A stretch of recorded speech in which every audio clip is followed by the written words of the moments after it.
Bonjour à tous et bienvenue pour notre rendez-vous quotidien, le Chitat du jour que nous allons partager ensemble. Aujourd'hui nous sommes le Yom Hamishi, 5e jour de la semaine de la Parashat Lech Lecha, le Chet Cheshvan, 8 Cheshvan 5786, et je suis infiniment heureux de vous retrouver pour partager ce moment.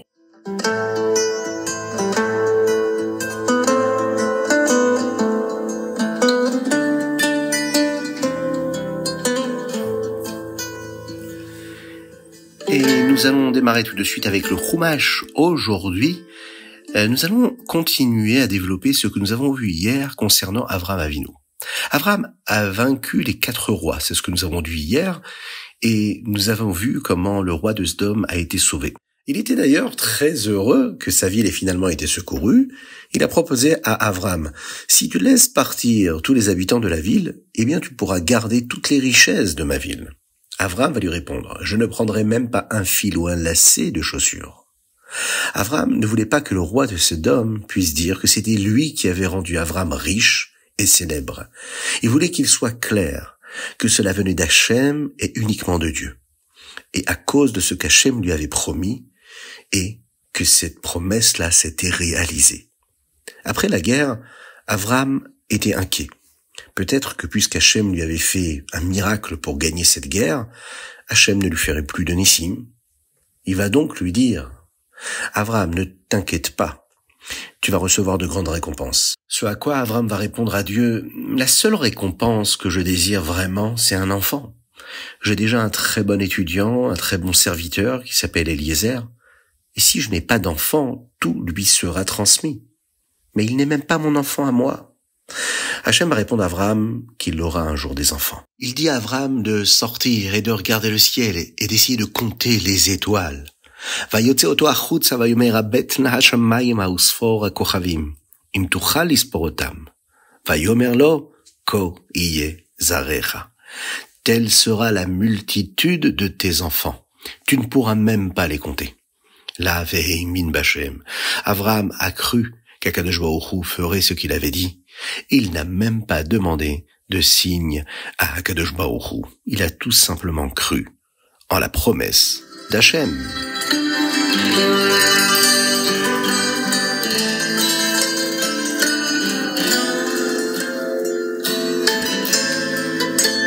Et nous passons au Teilim du jour. Aujourd'hui, nous sommes le 8e jour du mois de Cheshvan et nous lisons du Teilim Mem Dalet au Teilim Mem Chet inclus, du 44 au 48. Si on en profite pour souhaiter un très grand Mazal Tov à tous ceux qui célèbrent leur anniversaire aujourd'hui, qu'Akadosh Baruch Hu les bénisse et les protège de toutes les bénédictions du monde, dans la joie véritable, l'opulence matérielle, spirituelle, la paix, la sérénité, la tranquillité, et Be'ezrat Hashem, la venue de Mashiach très rapidement.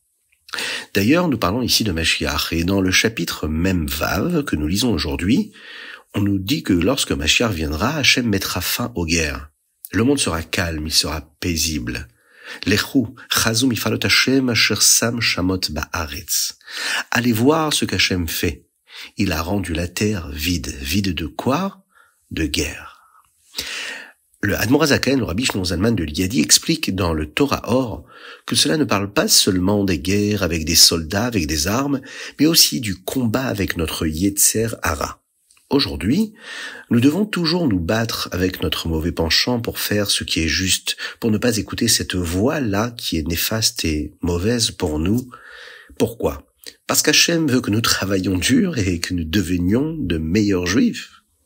Mais lorsque Mashiach viendra, nous pourrons nous reposer de notre combat avec le Yetzer Hara, tout comme nous nous reposons le jour du Shabbat de notre travail acharné pendant toute la semaine. Et bien, Ezrat Hashem, avec la venue de Mashiach, on pourra se reposer de ce combat-là. Le Yetzer Hara ne nous dérangera plus. On sera avec Hashem, dans la tranquillité et la sérénité. Plus de combat, plus de guerre. Juste profiter du rayonnement, du dévoilement de la présence de Dieu, ici-bas sur terre.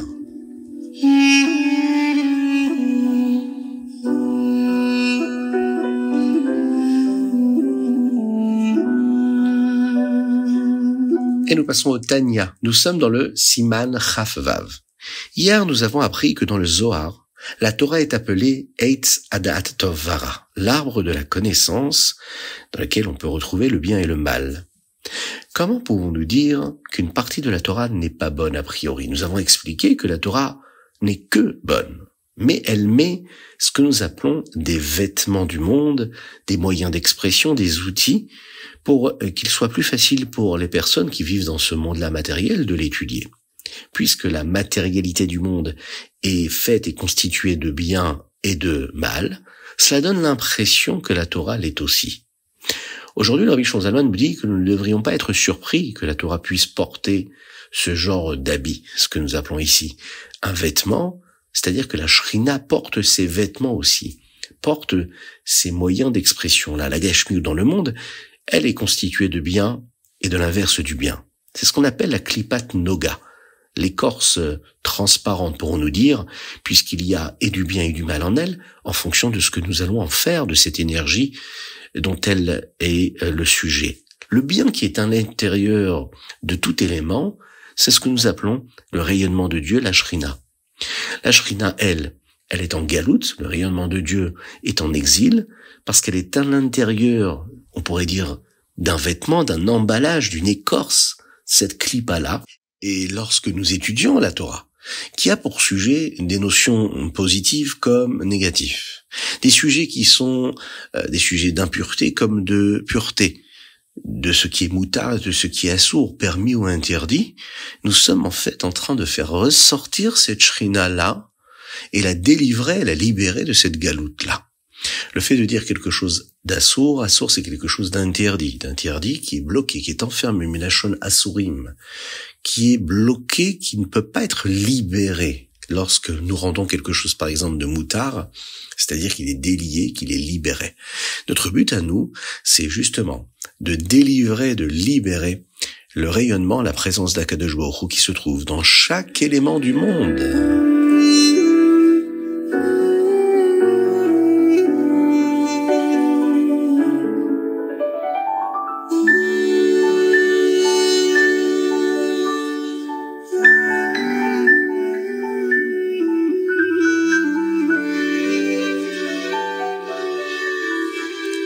Ayom Yom Chet Cheshvan, 8 Cheshvan.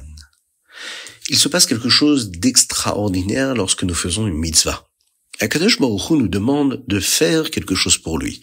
Par exemple, de se laver les mains, de faire Netilat Yadayim, de prier, d'étudier la Torah. Même si nous ne sommes que des gens ordinaires, nous devenons au moment où nous faisons une mitzvah des personnes très importantes, puisque nous faisons quelque chose spécialement pour Dieu. Il faut bien comprendre cela. Akadosh Baruch Hu Melech Malchei Amlachim, le roi des rois, lorsqu'il nous donne une mitzvah et que nous accomplissons sa volonté, cela veut dire qu'on est en connexion avec le roi des rois. Prendre conscience de cela, c'est comprendre et saisir le privilège et la joie phénoménale que nous devons ressentir d'être ceux qui ont été choisis par Dieu pour accomplir cette mission-là, sa volonté. C'est ce que signifie le mot mitzvah. En araméen, le mot tzavta, qui est comme le mot mitzvah, signifie se connecter. Lorsque nous faisons une mitzvah, nous devenons connectés à Dieu, comme un grand sage qui demande une faveur spéciale à une personne très simple. Lorsqu'il accomplit sa volonté, il s'attache à lui. Les sages disent que la récompense d'une mitzvah, c'est la mitzvah elle-même. Schar mitzvah, mitzvah. En réalité, la meilleure récompense qu'on peut recevoir lorsque nous faisons une mitzvah, c'est déjà de pouvoir faire cette mitzvah. Parce que quand on fait une mitzvah, on est connecté à Dieu. Et quoi de mieux que d'être connecté au Melech Malchei Hamlachim, au roi des rois, Akadosh Baruch Hu.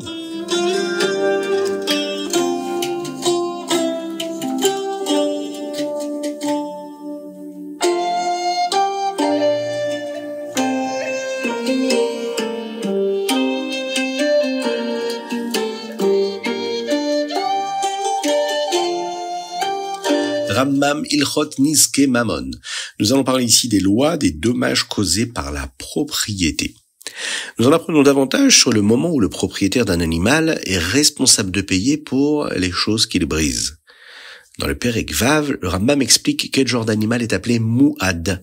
que nous pouvons donc nous attendre à ce qu'il blesse un autre animal. Et si un animal blesse d'autres animaux 3 jours différents, il est appelé mouad. S'il ne blesse des animaux que, par exemple, un seul jour de la semaine, les jeudis, eh bien, il ne sera mouad que pour le jeudi. Lorsqu'un animal mouad, c'est-à-dire, comme nous l'avons dit, qui est un animal dont nous savons qu'il a un comportement violent, et qu'il est vendu à quelqu'un d'autre, il redevient un tam. C'est un animal dont nous ne nous attendons pas à ce qu'il blesse quelqu'un d'autre. Dans le chapitre Zaïn, le Rambam nous enseigne combien nous devons payer si notre animal en a blessé un autre, ou s'il a cassé quelque chose. Le propriétaire d'un animal mouad doit payer pour toute la totalité de ce que l'animal a blessé ou a cassé, mais le propriétaire d'un tam ne doit payer que la moitié. Comment calculons-nous combien cela représente? Eh bien, le texte ici nous dit que nous calculons combien valait la chose avant et combien elle vaut après avoir été endommagée. Et le propriétaire de l'animal payera donc la différence. Enfin, dans le 3e chapitre de notre jour, c'est-à-dire le Périkret, le Rambam nous dit quand ces lois sont différentes, comme par exemple un animal qui est efker, c'est-à-dire qui n'appartient à personne, qui a été abandonné, ou bien un animal qui est ekdesh, qui a été sanctifié, qui a été réservé et qui appartient au Beth Amikdash. Nous apprenons également les lois du moment où le Beth Din, le tribunal, va forcer quelqu'un à payer.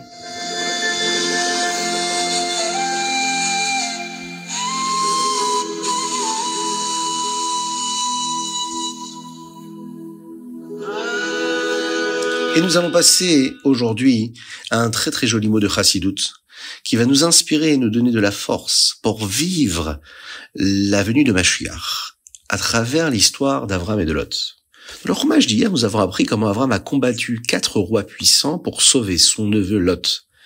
Il y a aussi une signification plus profonde à cette histoire, qui nous montre qu'Avram se préparait déjà à la venue de Mashiach. David Ameler dit dans les Tehilim, Matzati David Avdi.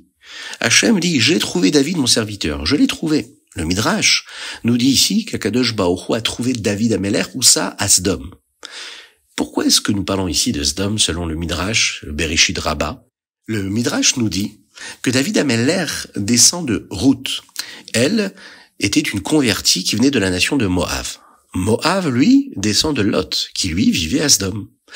Sur cette base-là, les Sfarim expliquent que l'histoire de la Messirut Nefesh d'Avram Avinu dans le Chumash d'aujourd'hui n'est pas seulement pour sauver Lot, mais pour amener la Géoula par le peuple juif beaucoup plus tard dans notre histoire. Il explique que la véritable raison pour laquelle Nimrod a capturé Lot, c'était d'arrêter cette venue de Mashiach. Il savait que Mashiach, qui descend de David Amelech, viendrait de la famille de Lot, et il ne voulait pas que le Ham Israël soit sauvé par le Mashiach à l'avenir. Quand Avram apprit que Lot avait été capturé, il savait qu'il était très important pour lui de le sauver. Non seulement il sauverait son propre neveu, mais il sauverait la Malchut Bet David, la royauté de la maison de David, qui viendrait de son neveu Lot. Le Mashiach, qui descend de cette Malchut Bet David, sauverait plus tard tout le Ham Israël. C'est une raison plus profonde pour laquelle Avram a estimé qu'il était si important d'avoir cette Messirut Nefesh-là pour sauver Lot, et c'est ce qu'il va faire. C'est l'une des significations plus profondes de l'histoire dans notre Chumash, qu'Avram a vu tout cela.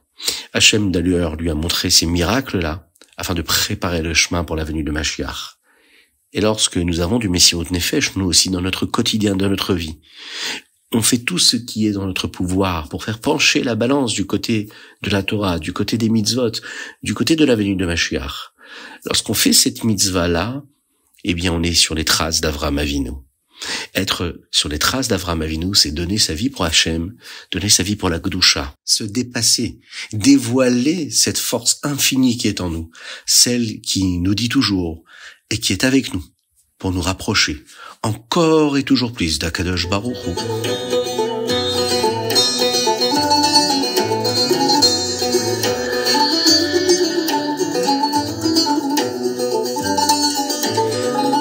C'est c'était le Ritat du jour. J'espère que vous avez passé un bon moment. Je vous invite à le partager avec le plus grand nombre. Que Dieu vous bénisse, qu'il vous protège, qu'il inonde votre existence de bonté, de grâce et de miséricorde. N'hésitez pas à nous envoyer des dédicaces. Associez-vous, participez. Vous avez le lien sur les différentes participations et sur les différents groupes. Alors faites-le. Vous pouvez le faire sur ritat.fr, nous envoyer un petit message si vous souhaitez devenir partenaire de la diffusion du Ritat du jour au 06 21 37 24 52 par WhatsApp au 06 21 37 24 52. À très bientôt et toujours dans la joie, Bezrat Hashem.